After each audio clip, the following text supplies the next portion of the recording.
La Academia de la Magistratura es el órgano oficial de capacitación del sistema judicial y fiscal peruano, reconocido constitucionalmente.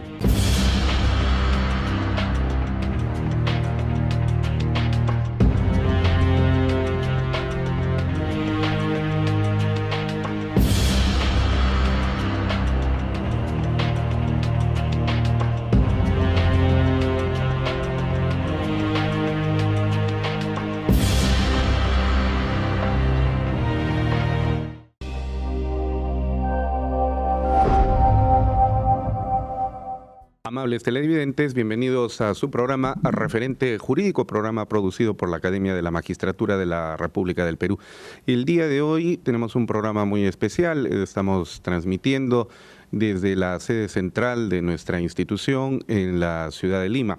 Y esto en razón de que la Academia de la Magistratura se ha convertido en la sede anfitriona para la realización de la 42ª reunión de la Junta Directiva y al mismo tiempo de la 9ª Asamblea General de la Red Iberoamericana de Escuelas Judiciales, RIAEJ por sus siglas, evento que se está llevando a cabo en la ciudad de Lima desde el 8 hasta el 10 de noviembre del año 2017. Para estos efectos se cuenta con la participación activa y plena de todos los miembros de esta red, que involucra la participación de representantes de las diversas escuelas judiciales de España y por supuesto de toda América Latina. Y el día de hoy tenemos la presencia en nuestro programa del presidente del Consejo Directivo de la Academia de la Magistratura de la República del Perú, el señor Fiscal Supremo del Ministerio Público, el doctor Gonzalo Chavarri Vallejos. Pero también nos acompaña en este momento el doctor Luis María Simón, que es miembro del Consejo Directivo del Centro de Estudios Judiciales de la República del Uruguay. A ambos les damos la más cordial bienvenida a nuestro programa Referente Jurídico el día de hoy.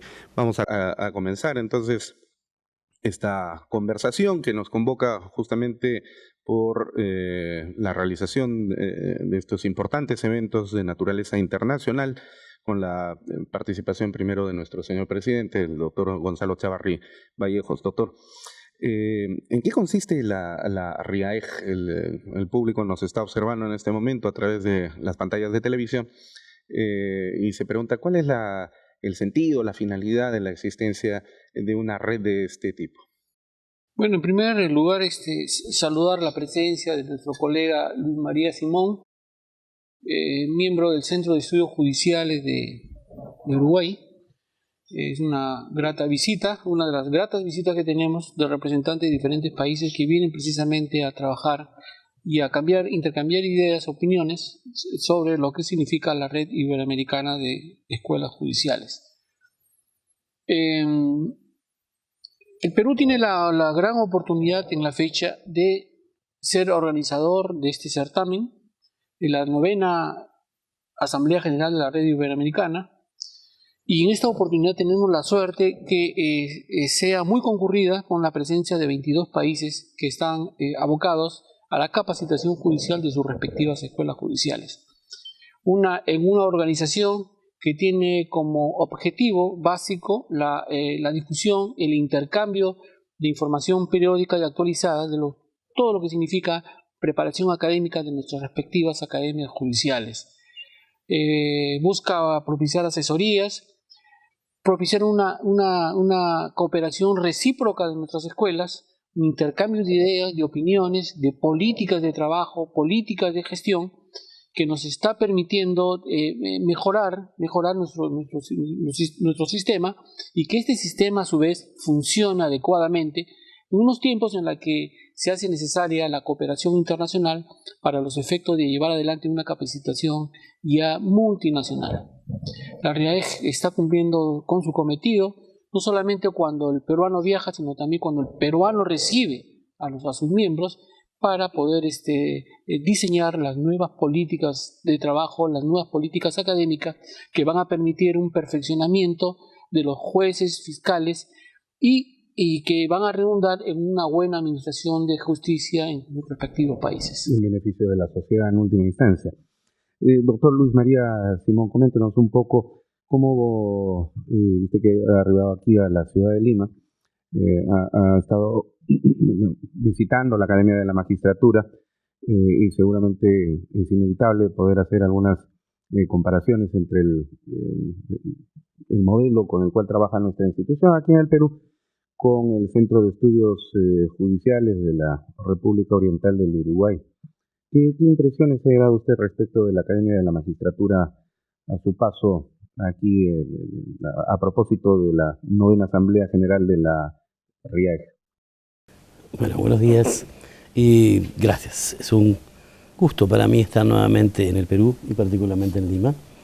Y para responder a su pregunta, la impresión que me llevo es muy buena de esta academia porque creo que inserta en el plano de la red iberoamericana, cumple muy bien la función de intercambio en las experiencias, en los modelos, en los programas, en lo que podemos cada una de las escuelas aportar de bueno. Yo aprendí hoy, por ejemplo, en el poco rato que he estado, un método muy útil que esta escuela todos los días le envía a los magistrados del Perú una cápsula con una información.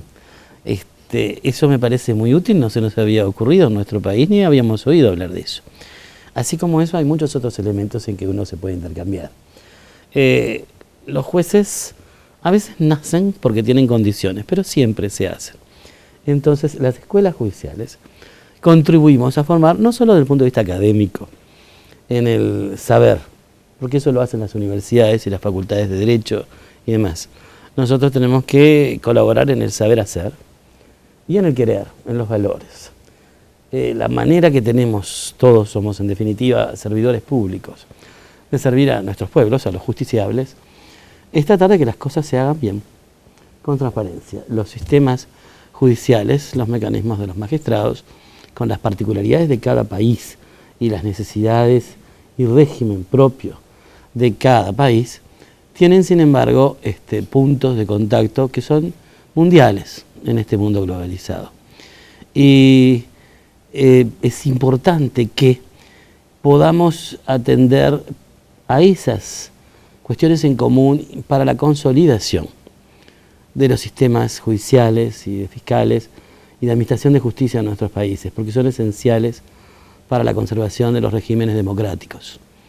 Latinoamérica e Iberoamérica sufrieron mucho en diversos periodos de interreño democrático por la no suficiente fuerza o apoyo o el silenciamiento de sus sistemas judiciales de control. Tampoco es aquello de gobierno de los jueces, sino que el principio de separación de poderes que nos viene de la Revolución Francesa y de Montesquieu nos habla de la separación y mutuo control.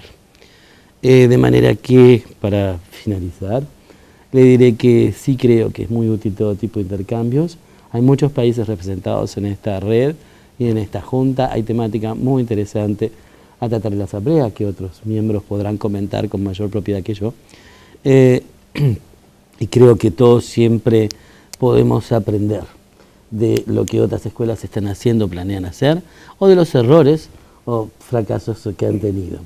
Y en épocas, mi corazón de derecho procesal, porque soy profesor de esa materia, me llama en épocas de reformas procesales civiles y penales esencial la capacitación judicial en el rol práctico que les asume, porque cuando nos cambian el libro de todos los días, cuando nos cambian el libreto o cuando nos cambian el guión, es donde tenemos que saber poder improvisar y manejarnos para hacer que aquello donde nuestros países han invertido en las reformas, el trabajo legislativo, el trabajo académico, en dinero, surta efectos para quienes en definitiva lo pagan, lo sufren y quizá tengan los beneficios que son los justiciables. Doctor Gonzalo Chávarri, uno de los temas que van a ser abordados en la 9ª Asamblea General de la RIAEJ es el que está relacionado con los modelos educativos y sistemas de calidad en beneficio de la magistratura. ¿Hay alguna propuesta específica que el Perú, a través de la Academia de la Magistratura, cuya presidencia del Consejo Directivo ejerce usted, vaya a presentar, a plantear en esta 9ª Asamblea? Sí, efectivamente, Perú, el caso de Perú, nosotros hemos trabajado, hemos aportado el tema un poco complicado, un poco entendido de lo que significa el tema intercultural. El tema intercultural que lo hemos venido tratando ya en diferentes sesiones de la RIAEG y que lo vamos a continuar, puesto que Perú es uno de los países en los que la cultura indígena, la cultura paralela a la justicia natural, a la justicia debidamente constituida, se viene trabajando en pueblos alejados del país.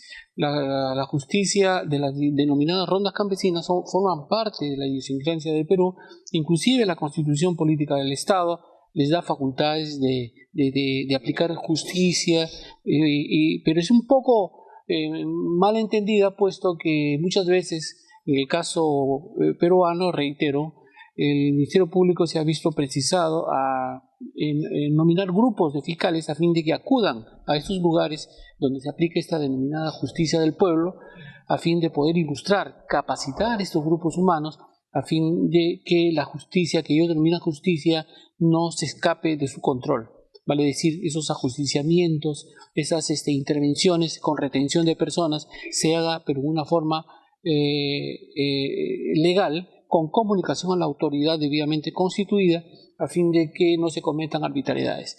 Hemos visto casos muy preocupantes de ajusticiamientos, incluso que llegaron al ajusticiamiento, y que mediante esta capacitación que hemos realizado mediante la Fiscalía, y hoy en día lo venimos trabajando a nivel de la Academia de la Magistratura, podemos pensar que jueces y fiscales podemos trazar políticas adecuadas a fin de poder llevar adelante con éxito una capacitación de estos grupos humanos a fin de que se aplique correctamente la justicia. Y en cuanto se refiere a nuestra red, a la red iberoamericana, es importante también escuchar los aportes de nuestros hermanos de Centroamérica, que también tienen esta problemática, una problemática que está también muy arraigada en sus sociedades, y por lo tanto nos permiten este intercambio de ideas, este intercambio de políticas, ese intercambio de aciertos que usted refirió, querido amigo Luis María, cuando se refirió, lo importante es el intercambio de opiniones. No importa que si nos equivocamos, pero lo importante es saber qué ha pasado y de qué manera no podemos equivocarnos, cómo trazar esas políticas. Ese lineamiento está dentro del denominado el eje temático número 5, que corresponde a Perú, y que lo vamos a tratar el día de mañana, y lo vamos a llevar como ponencia, y también vamos a solicitar continuar en este trabajo que es sumamente importante para la aplicación de la justicia comunal, la justicia intercultural, la justicia que tanto nos preocupa en nuestros países, en nuestros lugares más alejados del país. Eso implicaría entonces, doctor Chávarri, que dentro del marco de lo establecido en el artículo 149 de la Constitución, que señala que las rondas campesinas y nativas pueden administrar justicia en función de su derecho consuetudinario, pero siempre dentro del marco del respeto por los derechos fundamentales, lo cual abre la puerta para la generación del denominado sistema o la jurisdicción especial, de que se plantee desde la capacitación que eventualmente se puedan dar a todos los integrantes de las rondas campesinas y nativas con las cuales se podría hacer convenio, quizás fomentar la necesidad del reconocimiento desde el aparato estatal de la creación de esta jurisdicción especial tan reclamada por algunos pueblos originarios en el Perú. Si es necesaria este tipo de capacitación, este tipo de convenios, se podría llamar convenios con estas organizaciones, a fin de poder llevar a cabo un perfeccionamiento, una direccionalidad de este trabajo, algo que esté debidamente clarificado, y como reitero, a fin de que no se cometan una serie de excesos de parte de estas comunidades, no por la mala intención de ellos, sino por el desconocimiento de la legislación y el no sometimiento a la legislación peruana. Creo que la mejor manera de poder llevar a cabo las políticas de trabajo en este ámbito es la de suscribir algún tipo de negociación, algún tipo de academia, ¿no? Llevar la academia, llevar el tema de manera de una manera como política de trabajo también de la Academia de la Magistratura, llevarles a fin de que estas agrupaciones, estos grupos humanos estén debidamente aleccionados y no se les escape del control esa facultad constitucional que les dan de administrar justicia. Es muy delicado el tema, pero creo que se puede avanzar y se está trabajando ya en ello, se están capacitando jueces y fiscales al respecto, y creo que la mejor manera de poder llevar con éxito esa función es continuar con la capacitación de estas comunidades indígenas. Interesante, entonces, la propuesta que se va a llevar en el marco de la 9ª Asamblea General de la RIAEJ. Si nos permiten, vamos a hacer un primer corte comercial para poder continuar entonces en el programa. No se vayan, que ya regresamos en Referente Jurídico.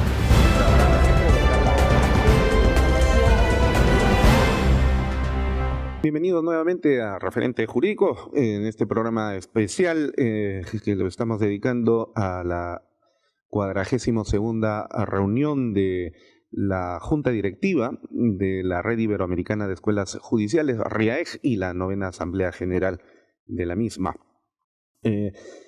Doctor Luis María Simón, uno de los más importantes aportes que se dieron desde el campo de la epistemología en los últimos 30 o 40 años, aplicado al sistema pedagógico y andragógico, definitivamente ha sido el que nos legó Thomas Kuhn. Recordará usted este concepto de los paradigmas, ¿no? Es decir, la construcción de una suerte de, como se le ha llamado acá en el Perú, hojas de ruta, una especie de mapa, pero que establezca la constitución de ciertos elementos clave en torno a los cuales se puedan construir y definir modelos luego aplicativos en el campo de la educación.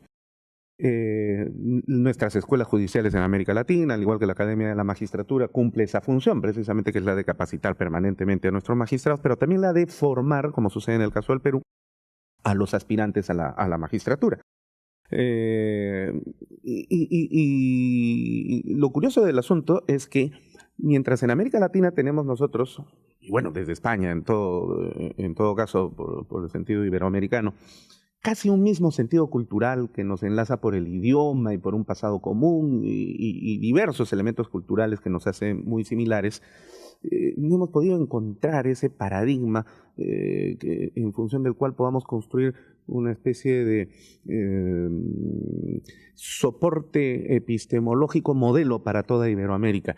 Y en Europa, donde existen diversas manifestaciones culturales, sí han logrado hacer algo en este sentido, y quizás por eso sus escuelas judiciales han logrado ir en una comparsa mucho más acompañante con los procesos de cambio y de modernización de sus sistemas judiciales.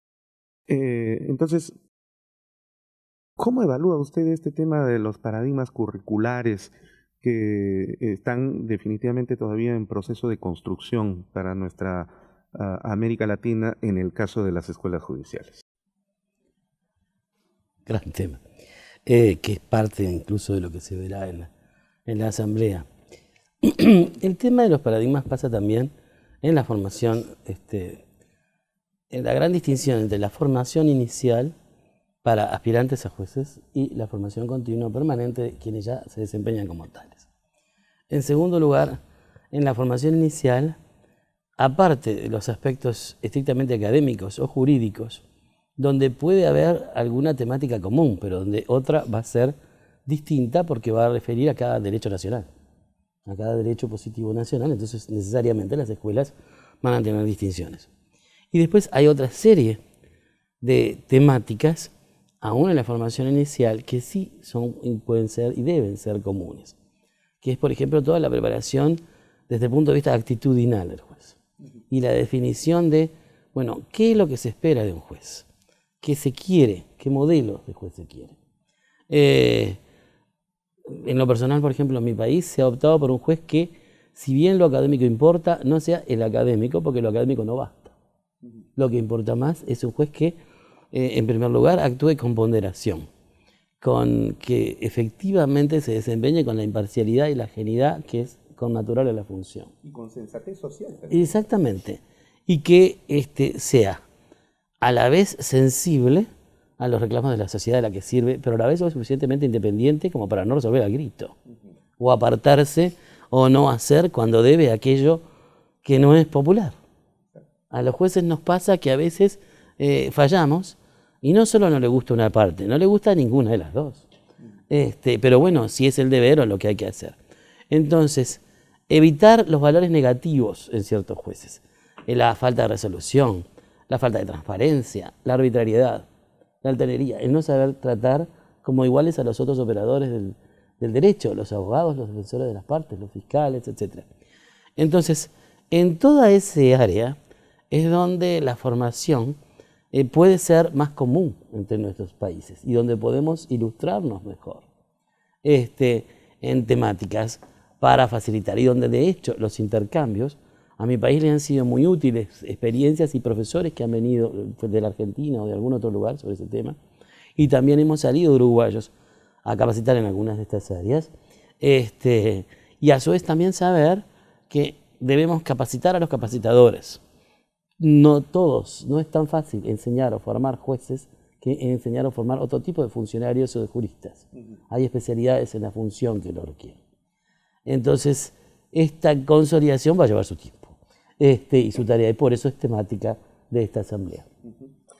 Doctor Chávarri, yo quisiera tomar esta manifestación del doctor Luis María Simón tan importante, ¿no? Efectivamente, nuestros magistrados, los jueces y fiscales, deben tener una dosis de sensibilidad y de sensatez social para poder responder frente a las demandas sociales, pero sin que ello signifique el aplastamiento por el tumulto de parte de los periodicazos, ¿no? y toda la generación de una agenda social que ponen a través de ciertos intereses algunos medios de comunicación. Es decir, no confundir el sentido de la democracia con oclocracia, ¿no? Porque la oclocracia es el gobierno de las muchedumbres, de los tumultos, ¿no? Y entonces por los gritos el juez a veces temeroso saca una resolución en uno u otro sentido para que luego no lo aplaste la opinión pública, entre comillas, es decir, los medios de comunicación. Esto nos lleva entonces a reflexionar desde las escuelas judiciales, y en este caso de la Academia de la Magistratura, cómo diseñar una currícula formacional y de capacitación permanente y constante de nuestros magistrados, jueces y fiscales, que impacten, ¿no?, en ellos, de modo tal entonces que podamos obtener el modelo del juez y del fiscal que responda a los intereses del Estado, ¿no?, con estas características a las que ha referido el doctor Luis María Simón. Es política de la Academia de la Magistratura, y en esta oportunidad en una directiva que me digno presidir, es política la de la capacitación, como está entendido la capacitación de jueces y fiscales. Pero la capacitación, como bien nos ha dicho nuestro querido colega Luis María, de Uruguay, no solamente implica la capacitación mediante los conocimientos, los códigos, las constituciones y diferentes normas legales que puedan abarcar la formación, que es parte de la formación de un juez y de un fiscal. Aquí también la formación tiene que ser moral y ética. La moralidad y la ética tiene que ir de la mano con la capacitación intelectual del magistrado. Es política de nuestra Junta Directiva y también de las juntas directivas anteriores, la de incidir en la formación de un magistrado solvente, un magistrado que sepa afrontar momentos difíciles, como usted bien expresó, en el sentido de las presiones que son ya muy comunes en nuestros países, sobre todo aquí en este lado de Latinoamérica, en las que las presiones muchas veces hacen que el magistrado no pueda desarrollar su trabajo en una forma abierta, una forma segura, porque muchas veces el sistema mismo lo obliga a retroceder o también le obliga a ceder en base a algunas presiones, llámese la prensa, llámese a la superioridad, llámese al momento político. Las academias, precisamente las escuelas judiciales, están precisamente para ello, para formar académicamente a los magistrados, pero también darles una solvencia moral, una solvencia ética, una solvencia, una coraza que les permita a ellos saber desarrollarse, enfrentándose a todo reto, pero siempre bajo un marco, ¿no? El derecho, la Constitución y sobre todo en salvaguarda de las democracias de nuestros países. Hay mucho que hablar al respecto, pero considero en forma reiterada que el perfil de un magistrado tiene que ser ese, académico, preparado moral y éticamente. En Uruguay, doctor Luis María, ¿cuánto tiempo dura, por lo general, un curso largo y sostenido de formación de magistrados y de aspirantes a la magistratura? El curso de formación inicial dura 2 años y es teórico práctico. Dentro de eso hay un periodo de pasantías en juzgados de distintos niveles. Se intenta ahora ver si se puede reducir. El problema es que al momento de realizarlo, los profesionales, que luego ingresan por un llamado público y luego de cumplir una serie de requisitos generales, siguen desempeñándose en sus trabajos habituales.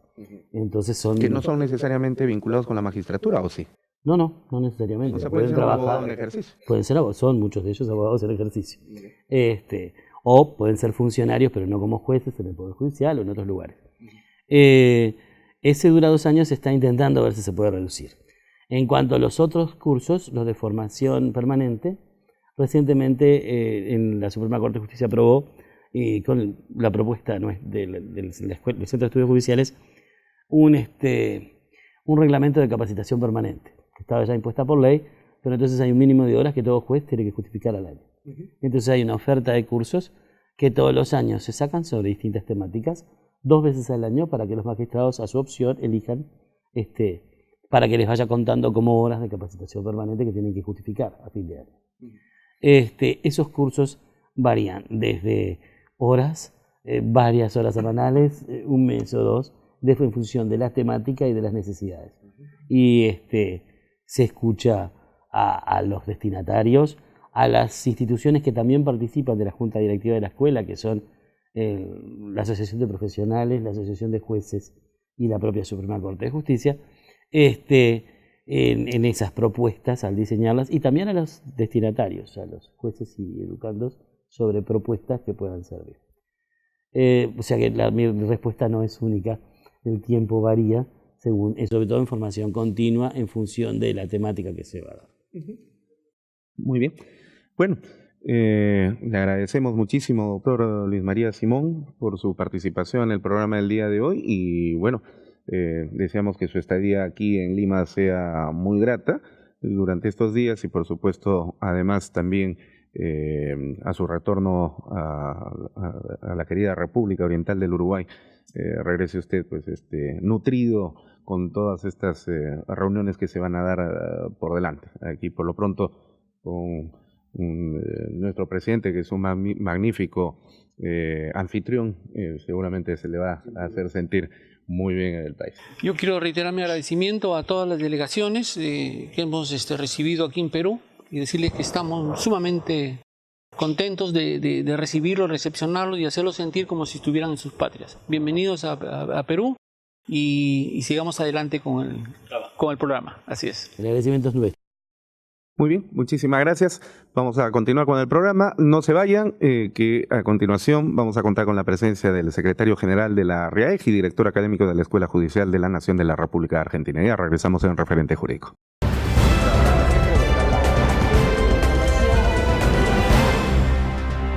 Estamos de vuelta en nuestro programa. Ahora contamos con la grata presencia del secretario general de la RIAEJ, el doctor Sergio Alberto Palacio, y también de doña Mari Lucero Novoa Moreno, directora de la Escuela Judicial Rodrigo Lara Bonilla de Colombia. Con ellos vamos a conversar en estos 2 bloques respecto de algunos temas que se van a tratar en esta 9ª Asamblea General de RIAEJ y qué es lo que se espera al final de estas jornadas de trabajo que se van a llevar a cabo. También al mismo tiempo con la doctora Novoa vamos a conversar algo respecto de un tema muy importante y que en América Latina ha venido implementándose de una manera progresiva y que aquí en Perú particularmente a partir de las experiencias que se han conocido en Lima y en el norte del país han sido bastante satisfactorias.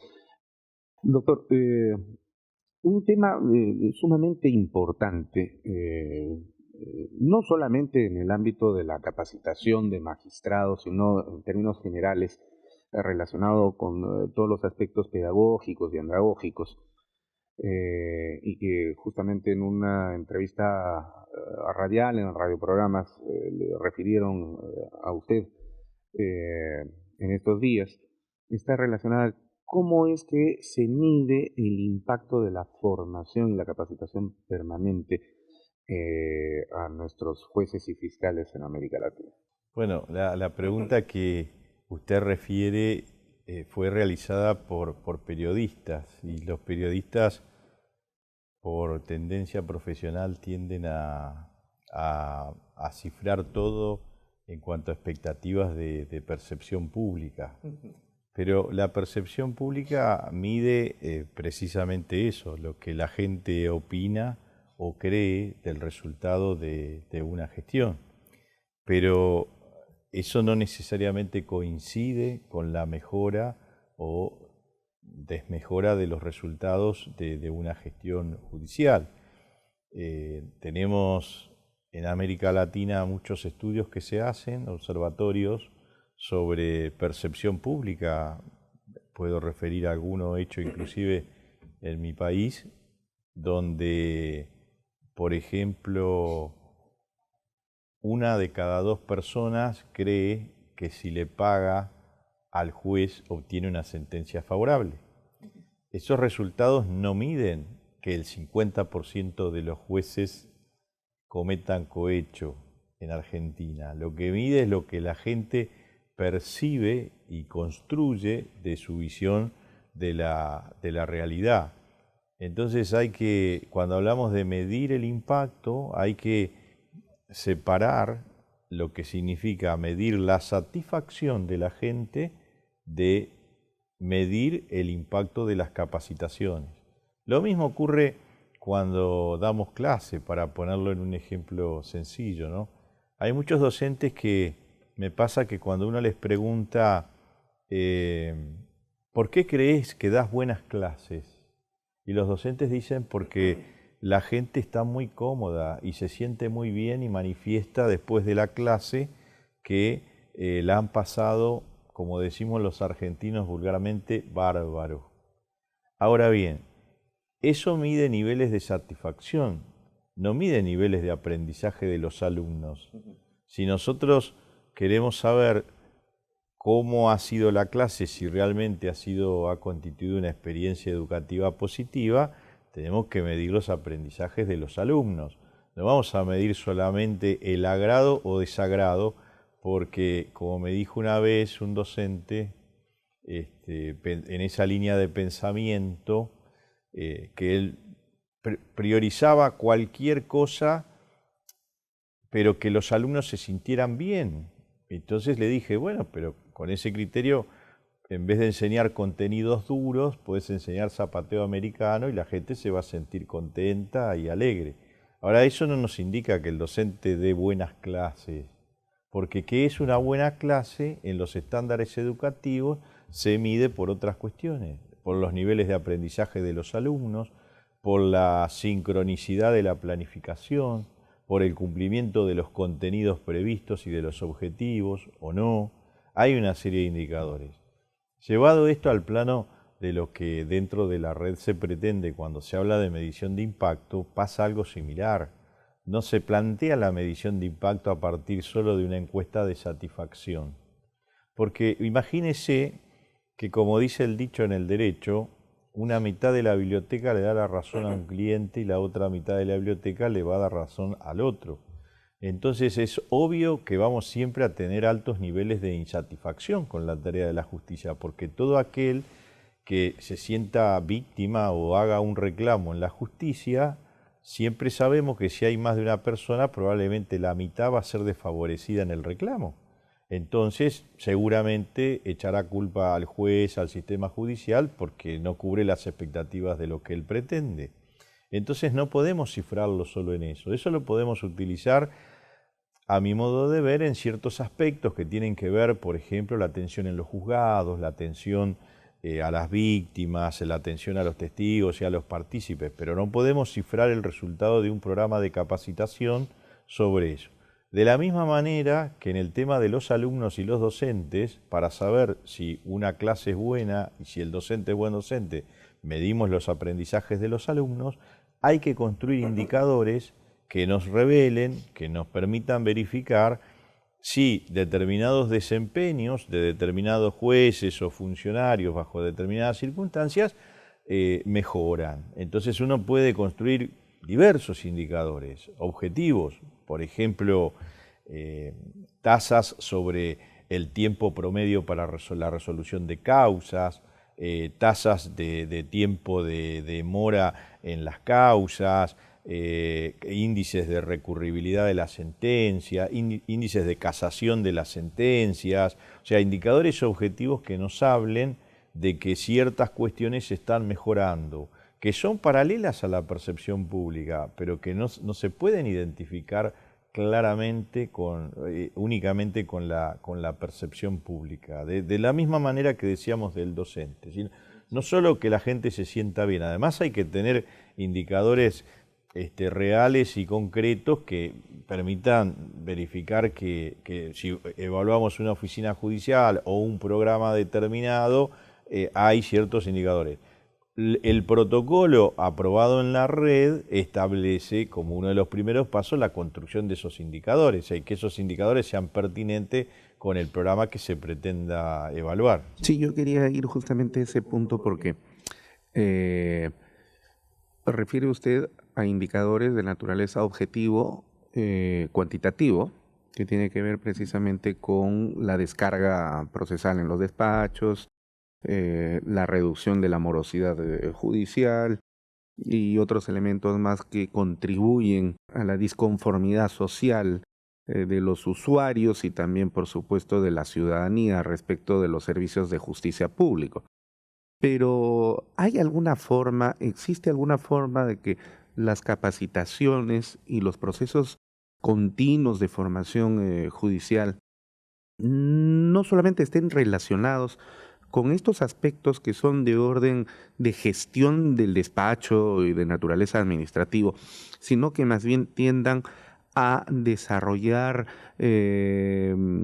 mejores decisiones jurisdiccionales que se puedan plasmar en las resoluciones, como en las sentencias y en las disposiciones de parte de los agentes del Ministerio Público, los fiscales. Vale decir, es posible medir el impacto de la formación judicial a través de criterios de naturaleza no cuantitativo, sino cualitativo, en la forma en la que jueces y fiscales resuelven los casos que se les presentan y que tienen entre manos. Mire, si usted le pregunta a un metodólogo de las ciencias, probablemente le responda que con el adecuado procedimiento y con el adecuado protocolo se pueden construir indicadores cualitativos acerca de determinadas cuestiones que se pueden evaluar. Ese es un paso muy, digamos, delicado, porque de la construcción de los indicadores y de su pertinencia es el resultado que vamos a tener. Esto pasa en cualquier investigación científica. El tema que tenemos que lograr, a mi modo de ver, es más práctico, que no lo hagamos los abogados. Esto muchas veces se suele hacer desde la abogacía, de la abogacía privada o desde la justicia, y no lo depositamos en las áreas de especialización de investigación. La investigación en el derecho pasa en Argentina, en mi humilde opinión, pasa también en el resto de los países, no tiene el mismo desarrollo en el derecho que el desarrollo que se puede tener en otras áreas disciplinares, donde la investigación es una parte central no solo del desempeño profesional, sino de la formación. Por ejemplo, si usted estudia una carrera de ciencias naturales, los concursos que vinculan el acceso a los cargos docentes, la promoción de los alumnos, está muy vinculada al nivel y a la calidad de la investigación. En cambio, en el derecho, nuestros sistemas de selección en general en Latinoamérica no priorizan necesariamente esas cuestiones. De hecho, es un tema que hemos trabajado y discutido muchísimos años en la red, el déficit que tenemos las escuelas judiciales en lo que hace a la materia de investigación. Tal vez forme parte de nuestra cultura jurídica la falta de, digamos, de apego o de consustanciación con modos de investigación que son más de las ciencias duras. Inclusive si uno mira los doctorados en Derecho, las tesis de doctorados en Derechos que se admiten como válida, por ejemplo, una revisión de teorías, una revisión bibliográfica, o como dice en el programa del doctorado de la universidad pública donde doy clases, que la tesis exponga una idea creativa. O sea, no estamos acostumbrados a estar formados en la rigurosidad de la investigación metodológica científica con estudios empíricos de base. Por ejemplo, hoy día que la gente tiene mucho descontento, esto creo que en toda Latinoamérica, incluido Argentina, con el tema de la inseguridad, el tema de lo que ellos perciben como una falta de eficacia de la justicia en la condena de la gente y todas esas cuestiones, y cuando se plantea la discusión, no se plantea, no digo ni de los periodistas ni de la gente porque no lo tienen por qué saber, lo digo desde la abogacía, desde el derecho, no se plantea en términos muy científicos que podamos ensalzar, digamos. ¿Qué quiero decir? Si aumenta el índice de criminalidad, la respuesta es, bueno, la pena tiene sentido represivo, hay que aumentar las penas, hay que aumentar las condenas. Pero nadie investiga empíricamente, o en muy pocos casos, hay observatorios que sí lo hacen, a ver cuál es el grado de incidencia de la pena como valor disuasivo y si eso opera en todos los grupos sociales y o etarios de la misma manera, para poder verificar si tenemos que aumentar las penas o tenemos que hacer otras cosas. Entonces eso también hay que evitar que esa forma de, como decimos en Argentina, resolver esas discusiones que podrían tener una investigación científica adecuada, no resolverla como charlas de café o como partido de fútbol. Esto mismo trasladamos a la idea de la medición de impacto. Se pueden evaluar y se pueden medir las cuestiones, pero hay que recurrir a metodólogos, a la gente especialista, aplicar rigor científico en las investigaciones y no seguir quedándonos en la opinionología, por decirlo de alguna manera. No, eso sobra en América Latina, mucho opinólogo. Bueno, ese es un problema endémico y mucha carencia de formación epistemológica también de parte bueno, en nuestra carrera. En el grado en general en América Latina no hay formación epistemológica Hay que esperar a llegar hasta el doctorado y cuando ya se ha pasado muchísimo tiempo y nadie comprende finalmente qué cosa es la epistemología y qué cosa es una investigación científica. Pero bueno, vamos a hacer un corte en este momento para poder continuar con esta interesante conversación. No se vayan, ya regresamos en Referente Jurídico.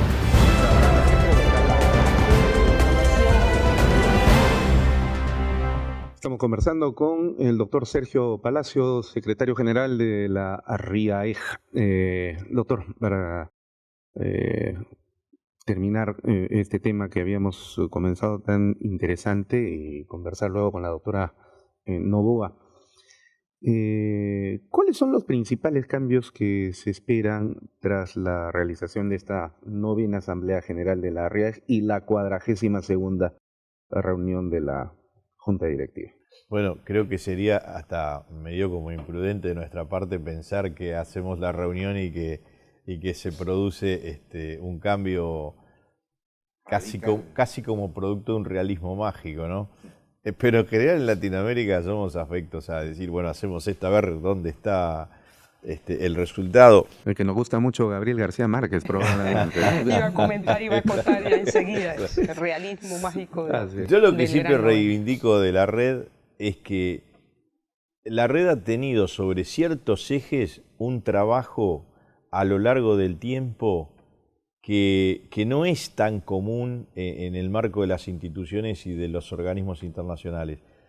Han cambiado un montón de actores, porque directores de escuelas que cambian por el tipo de estatuto que tienen, o por circunstancias personales o coyunturales, pero ciertos ejes se han mantenido a través del trabajo y en el tiempo.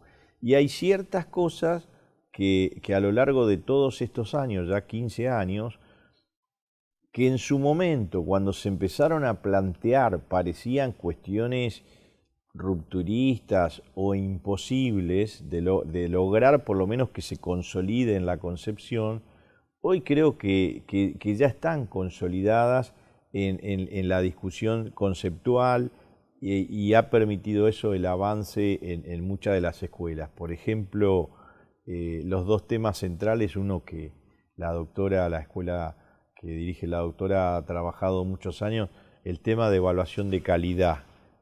Cuando se empezó a hablar de la evaluación de calidad, a mucha gente le provocaba escozor, decir, pero ¿cómo? A ver, ¿qué van a evaluar? ¿Qué es esto? ¿Qué pasa? ¿Quiénes son los que nos van a evaluar?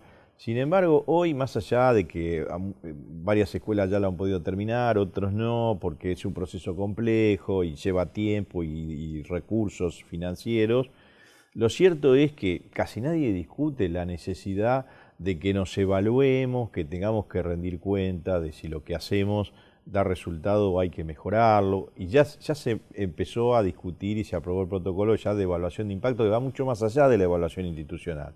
Y otra cuestión es el tema de los cambios curriculares.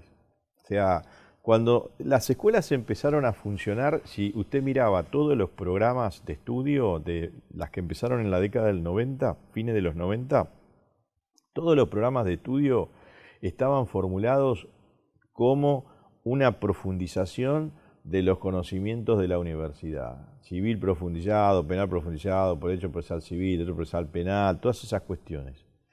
Esta idea de que para ser juez saber derecho es una condición imprescindible, pero que no alcanza en la sociedad de hoy, porque hay que dar respuesta a un montón de cuestiones para las cuales la facultad no nos prepara, no porque haga su trabajo mal, porque simplemente prepara cierto esquema, pero después porque hay gente que se dedica a otras actividades y no lo tiene por qué preparar la facultad. Y además porque la realidad social desborda. Desborda y cambia de una manera tremenda, digamos, es totalmente diferente a otras ciencias, ¿no? Yo tenía una profesora de metodología en una especialización que siempre decía, por ejemplo, si uno es geólogo y quiere estudiar las rocas que Armstrong, Collins y Aldrin trajeron de la Luna en julio del 69, ahí están las rocas, no han mutado, están ahí, se pueden volver a estudiar y descubrir alguna cosa nueva. Pero la sociedad cambia cada 15 minutos, las cuestiones cambian por cosas, tantas variables. Entonces, esa cuestión, por ejemplo, que en la formación tenemos que incluir otros aspectos, es un tema que hoy tampoco nadie discute. Y si usted pudiéramos hacer un corte y mirar los programas de fines de los 90, de las escuelas que existían, y de los programas actuales, en la amplísima mayoría de las escuelas los programas han ido cambiando y han ido cambiando los criterios y llevamos hecho en estos últimos 6 años casi 20 cursos de formación de formadores para docentes de las escuelas y se va sembrando y se va generando un cambio conceptual que por supuesto lleva su tiempo porque en el área de las políticas públicas no hay magia. No existe magia. Nosotros tenemos la tendencia en Latinoamérica de ese realismo mágico. Viene alguien, tiene la idea salvadora. Acá está la panacea. Y acá está la panacea. Y no es así. Entonces, usted me pregunta, ¿cuál va a ser el cambio de en lo que hace a las políticas de formación, que se consoliden las políticas, que podamos avanzar más en el tema de evaluación de impacto, que se consoliden esas cuestiones y que veamos, particularmente estas asambleas sirven para eso, qué dificultades tiene cada escuela en esos avances que se van planteando o en la aparición de nuevas temáticas que urgen al Poder Judicial. Por ejemplo, uno de los temas que trabaja la Escuela de México, que en esta asamblea están trabajando digamos, la recopilación del estado de situación, es el tema de las RAC, la resolución alternativa de conflictos que cada vez más avanza en Latinoamérica con una metodología alternativa para poder brindar a la sociedad más celeridad en la solución de los conflictos. Si usted va a los 90, esas cuestiones no existían en los programas, no existían ni en las facultades de Derecho, o sea, no estudiábamos ni enseñábamos esas cuestiones, son cosas que se han ido instalando y que lleva su tiempo. Bueno, la expectativa en la Asamblea es que con los informes que ha venido y las investigaciones que ha venido haciendo el Instituto de la Judicatura Federal, podamos de aquí avanzar más todavía en esas cuestiones. Pero la RIAEJ no es un organismo que saca y pone jueces, así como para decir se cambia la estructura de la justicia. No, claro, definitivamente. No, el cambio mayor es apostar a ideas y a conceptos y a políticas institucionales que tengan estabilidad, gradualidad y estabilidad y que tengan proyección, porque si no, las cosas que comienzan con una persona y que terminan cuando esa persona se va, quedan en el anecdotario. Y ese es otro de los problemas que tenemos aquí en América Latina, ¿no? Que las políticas se truncan cuando hay cambio justamente de funcionarios. Es tremendo problema. Bueno, doctora Novoa, y usted viene a la RIAEJ desde Colombia para intervenir en esta novena Asamblea General, y su participación nos trae un tema muy importante, ¿no? Que es de la justicia juvenil restaurativa, que engloba en una especie de intersección entre una justicia ex post con una justicia ex ante, ¿no? Es decir, se encuentra en el claroscuro entre ambos modelos de justicia, y donde se inserta un elemento axiológico bastante significativo, que es el perdón. Y es algo que realmente, digamos, quiebra todo paradigma de justicia vengativo, de justicia tradicional, para insertar más bien una especie de auténtica reinserción entre los actores lamentables y patéticos de los conflictos sociales en los que se encuentran jóvenes en situación de vulnerabilidad. A ver, coméntenos un poco sobre este particular, un concepto de lo que es la justicia juvenil restaurativa y cómo ha venido implementándose allá en Colombia. Muchas gracias, doctor Pacheco, por la invitación a su programa. Y precisamente una de las preocupaciones, como decía nuestro secretario general, el doctor Sergio Palacio, pues es intercambiar todas estas experiencias, es un diálogo de saberes tendiente a mejorar y replicar las buenas prácticas de nuestros países en materia no solo de justicia restaurativa, sino en las demás prácticas que tienen que ver con la actividad judicial. Quiero decir que Colombia atraviesa por un momento coyuntural en donde pasamos de un sistema de justicia distributiva a un sistema de justicia restaurativa, que difieren totalmente de su objetivo, de su fin, porque la justicia restaurativa implica lo que usted bien ha dicho, el perdón. No es el reproche de la sociedad contenido en la ley de si cometió un homicidio, la máxima pena son 50 o 60 años, sino más bien traer a las partes, tanto a las víctimas como a los agresores, a reunirse, a dialogar y buscar un perdón. Y esa víctima mirar cómo se repara y ese agresor mirar cómo restaura esa conducta, cómo con el cambiar de su conducta, de su comportamiento, puede reinsertarse otra vez a la vida, a la sociedad civil y poder de alguna manera dar alguna satisfacción a las partes afectadas. Colombia, que después de unos largos años de diálogos y de una guerra de más de 50 años, tiene unos retos inmensos en materia de posconflicto, precisamente con los acuerdos de paz con las guerrillas de la FARC que se acaba de firmar en La Habana. Y ese gran reto tiene un componente enorme que es el de capacitación. Capacitación, como decía nuestro secretario general, no teórica, cartonada y simplemente académica, sino una capacitación que penetre las fibras humanas del ser humano, y precisamente la justicia restaurativa, también llamada reparadora o justicia compasiva, tiende a eso, a cambiar la costumbre, el chip que llevábamos todos dentro de una justicia distributiva a esta justicia reparadora, restauradora, que tiene por esencia el perdón.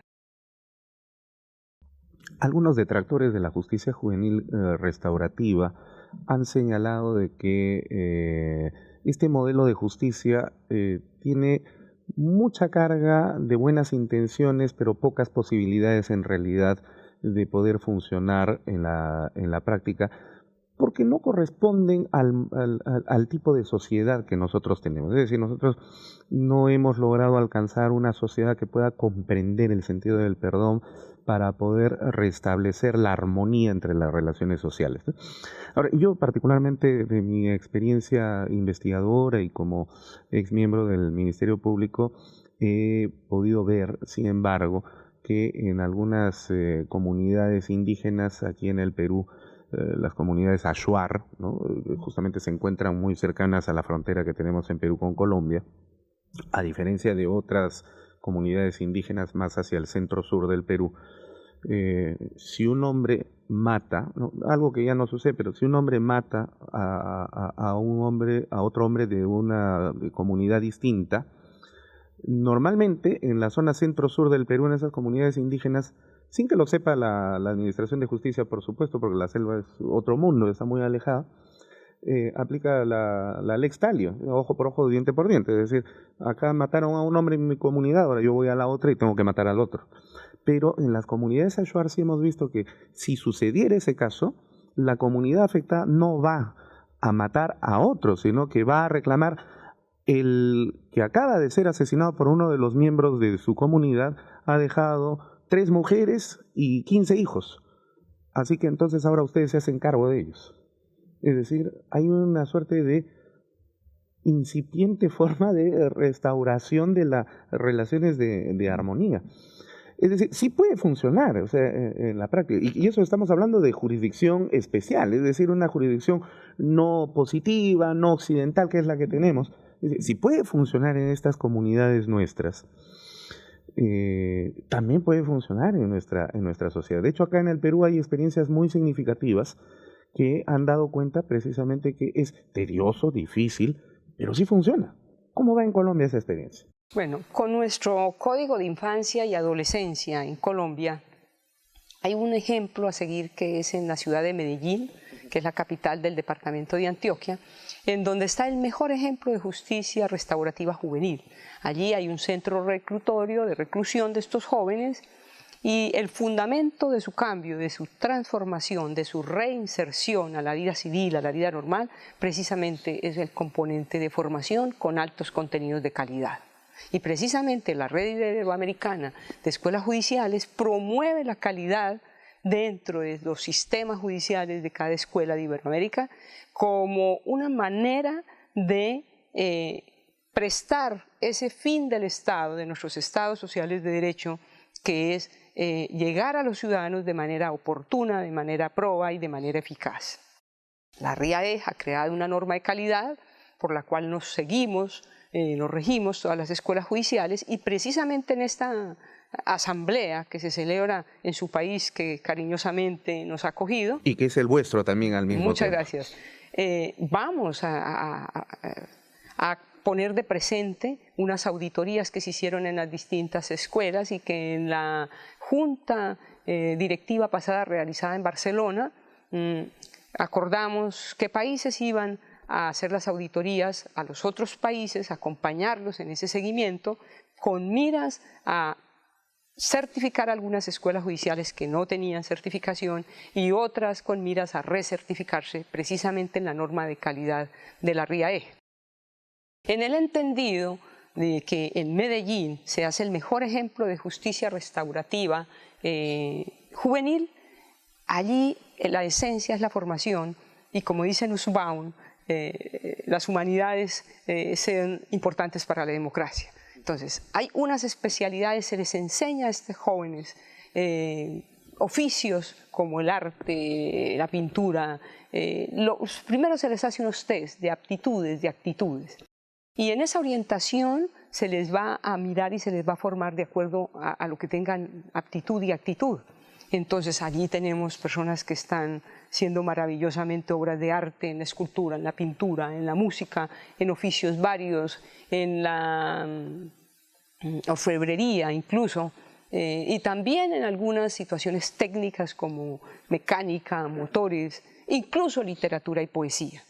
Es el mejor ejemplo de restauración que hay en materia de justicia restaurativa juvenil en Medellín. Ahora, en principio, este sistema de justicia se puede aplicar a todos los infractores de la ley penal o solamente a algunos que reuniendo determinados requisitos puedan acceder a esto que todavía podría parecer un beneficio. Le pregunto porque acá en el Perú, por ejemplo, conmocionó mucho a la sociedad nacional la historia de un muchacho conocido con el apodo de Gringallo. Este muchacho, con 16 años, tenía alrededor de una decena o docena de asesinatos en la modalidad de sicariato. Y es que él había, pues lamentablemente, tenía un tío que se dedicaba, con el cual vivía, ¿no? Se dedicaba a esta actividad condenable y le había enseñado cómo ser un buen sicario desde que este muchacho tenía 12 años. De manera que su primer crimen, su primer asesinato fue aproximadamente a los 13 años, ¿no? O sea, para él ya la formación pues es la consideración de un sentido de que la vida definitivamente no vale nada, no tiene ningún dolor de conciencia además, porque así lo manifestaba, no siente absolutamente nada. ¿Podría aplicarse la justicia juvenil restaurativa a personas de esta naturaleza? Que dicho sea de paso, hace unos días ha salido de la cárcel porque ya se cumplió también por su edad la sanción, ¿no? Claro que sí, precisamente nuestro Código de Procedimiento Penal contempla la modalidad de justicia restaurativa que también se está realizando en Colombia y permite el cambio de mentalidad que no es fácil en países como los nuestros, en donde lo que usted decía, la costumbre, la experiencia nos indica de más o menos la ley del talión, la retaliación, tú me haces y yo también te respondo con lo mismo. No es fácil cambiar esa mentalidad en nuestros países.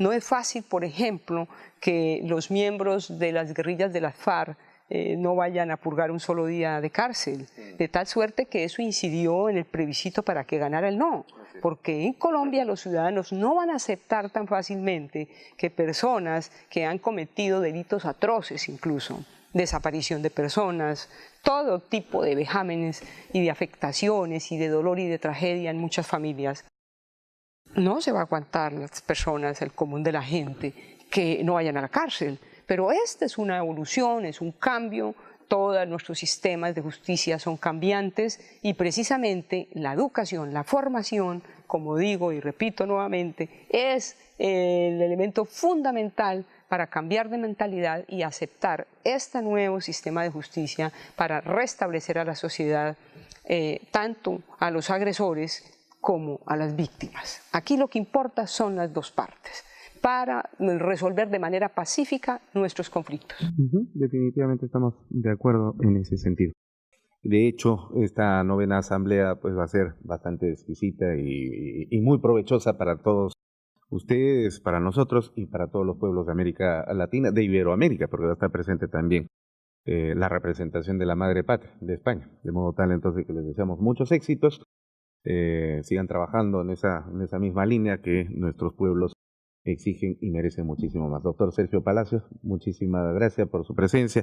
Doctora Mari Novoa, también de la misma manera, y esperamos pues que disfruten del Perú durante estos días, de su gente y de su gastronomía. Muchísimas gracias, doctor Pacheco. A muy ustedes. amable. De esta manera entonces llegamos a la parte final de nuestro programa. En nombre del señor presidente del Consejo Directivo de la Academia de la Magistratura, el fiscal supremo del Ministerio Público, Gonzalo Chavarri Vallejos, les expresamos nuestro agradecimiento por seguirnos semana a semana y por supuesto también nuestra gratitud a JNETV que nos permite llegar hasta vuestras pantallas. Con ustedes será hasta la próxima emisión de Referente Jurídico. Permiso.